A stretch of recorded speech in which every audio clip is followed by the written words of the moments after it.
রাত্রিবেলা মদ খেয়ে তৃণমূলে কিছু উপদ্রবীরা এইসব ঘটনা ঘটিয়েছে। সব জায়গায় ক্যামেরা আছে, পুলিশ দেখতে পাচ্ছে না। আমি আপনাদের মাধ্যমে পুলিশকে বলবো কে এইগুলো যদি বন্ধ না করাতে পারেন তো কালকে যখন এর রিয়াকশন হবে তার দায়ী কিন্তু পুলিশকে নিতে হবে। আর নাহলে ইমিডিয়েট ক্যামেরাটা দেখে কারা বোম মেরেছে তাকে অ্যারেস্ট করুন।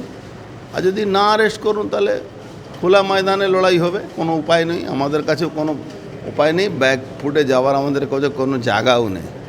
উমাশঙ্কর সিং আমাদের রাজ্য নেতা আছেন, তার বাড়ির সামনে বোম পড়েছে। তা এতে এরা ভাবছে কি এতে কোনো লোক ভয় পাবে। এখানে ভাটপাড়ার লোক ভয় পাওয়ার জন্য জন্মই নেই।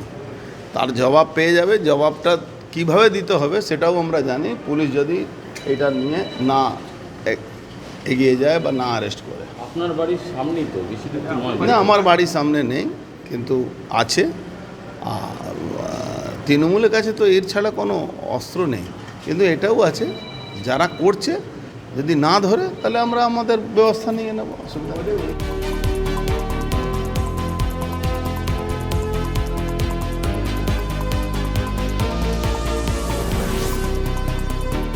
বিজেপি নেতার বাড়ির সামনে রাস্তায় বোম পড়েছে।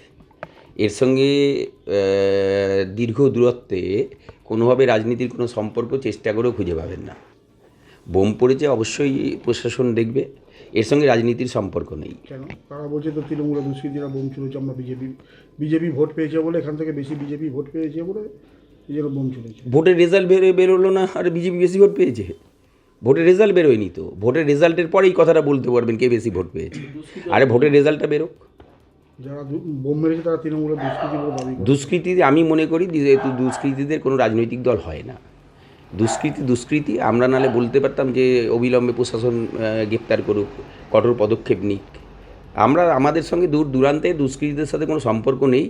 তৃণমূল কংগ্রেস হিংসার রাজনীতিতে বিশ্বাস করে না, এর সঙ্গে আমাদের কোনো সম্পর্ক নেই। সেন্ট্রাল ফোর্স রয়েছে, পুলিশ রয়েছে, তা সত্ত্বেও কি করে? হ্যাঁ, ঠিকই বলি। সেন্ট্রাল ফোর্স আছে, ইলেকশন কমিশনের আন্ডারে, সামনে থানা, ইলেকশন কমিশনের আন্ডারে প্রশাসন। ইলেকশন কমিশনকে জিজ্ঞেস করুন। ইলেকশন কমিশন ব্যস্ত কী করে ভারতীয় জনতা পার্টিকে কটা আসন বেশি দিতে পারবে, সেই জন্য প্রশাসনের দিকে ইলেকশন কমিশন নজর দিতে পারছে না। তো দু হাত দূরে থানা, থানার সামনে কী করে? হ্যাঁ, ইলেকশন কমিশনকে বলুন। থানার পুলিশ দিয়ে এখন সিআরপিএফ দিয়ে ভোট করাবার চেষ্টা করছে। লোকালে ল অ্যান্ড অর্ডার দেখতে পাচ্ছি না। ইলেকশন কমিশনের ব্যর্থতা।